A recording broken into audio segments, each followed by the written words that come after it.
अब बात करेंगे इस वक्त की बड़ी खबर की जिसने पूरी दुनिया में सनसनी फैला दी है। और खबर यह है कि इजराइल ने 7 अक्टूबर को अपने देश में हुए खून खराबे का बदला पूरा कर लिया है।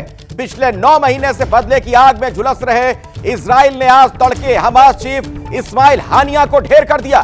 चौंकाने वाली बात यह है कि हानिया को गाजा या फिलिस्तीन में नहीं बल्कि ईरान की राजधानी तेहरान में मारा गया है। हमास ने खुद बयान जारी कर इसकी पुष्टि कर दी है। और हमले में एक बॉडीगार्ड की भी जान चली गई है। तो हमास चीफ इस्माइल हानिया मारा गया। इजराइल ने हानिया को मार गिराया है और तेहरान में यह हमला किया गया जिसमें बॉडीगार्ड समेत हानिया मारा गया। अभी की सबसे बड़ी खबर आपको बता दें तो जो कुछ हुआ था अब से लगभग 9 महीने पहले उसकी परिणति कुछ इस तरीके से सामने आ रही है। इजराइल ने आज तड़के हमास चीफ इस्माइल हानिया को ढेर कर दिया है। हानिया को गाजा या फिलिस्तीन में नहीं बल्कि ईरान की राजधानी तेहरान में मारा गया। हमास ने खुद बयान जारी करके इसकी तस्दीक कर दी है। तो हमास का चीफ इस्माइल हानिया मारा गया, तेहरान में उसे मार गिराया गया है। और ना सिर्फ हानिया बल्कि उसके साथ जो उसका बॉडीगार्ड वहां मौजूद था उसे भी मार गिराया गया। हमास हालांकि यह कह रहा है कि हानिया के हत्यारों को बख्शेंगे नहीं।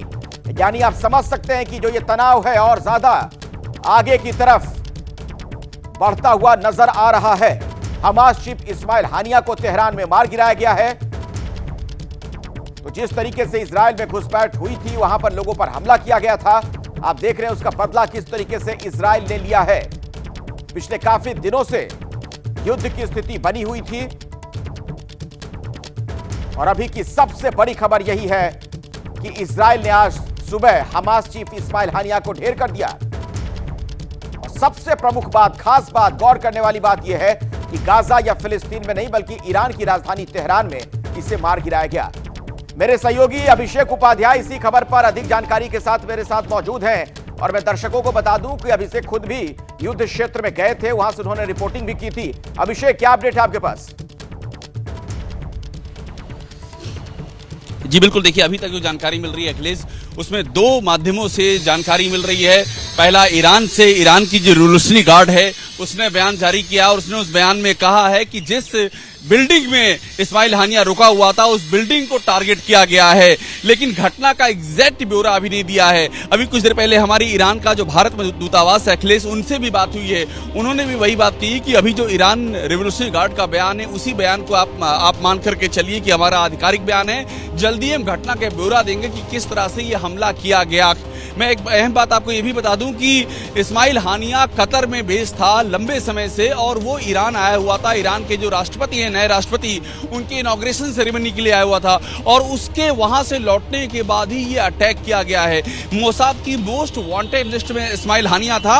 और आज जो आप हमास का आज जो स्वरूप देख रहे हैं, जो पॉलिटिकल फ्रंट है वो गाजा का, उसकी नींव रखने वाला ही इस्माइल हानिया था। तो ये बहुत ही ज्यादा इस पूरे महत्वपूर्ण किरदार था।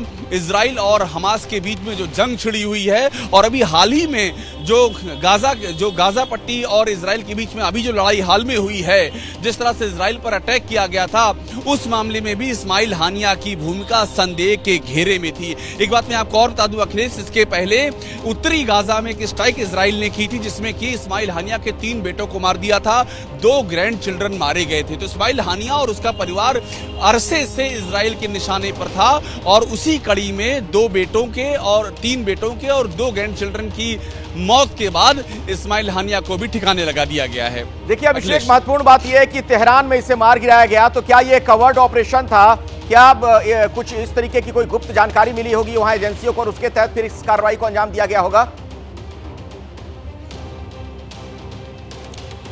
यही माना जा रहा है कि कोवर्ट ऑपरेशन था। हालांकि इजराइल ने आधिकारिक तौर पे कुछ नहीं कहा और ये इजराइल की आज की नहीं, इसके पहले जब भी ऐसा कोई ऑपरेशन हुआ है तो इजराइल कभी उसको ओन नहीं करता है, ऑफिशियली ओन नहीं करता है। लेकिन देखिए इजराइल के जो मेंबर ऑफ पार्लियामेंट, वहां के जो सांसद हैं, उनका बयान आना शुरू हो गया है। वहां इस तरह के बयान आ गए हैं कि ये ठीक हुआ है। तब भी उन्होंने ओन नहीं किया है कि हमने किया है, लेकिन कहा है ये जो हुआ है वो ठीक हुआ है। एक अहम बात यह कि हमास ने जो बयान जारी किया, उन्होंने ज़ायोनिस्ट रेड कहा है, यानी कि उनका सीधा सा आशय ये कि इजराइल ने रेड में मारा है।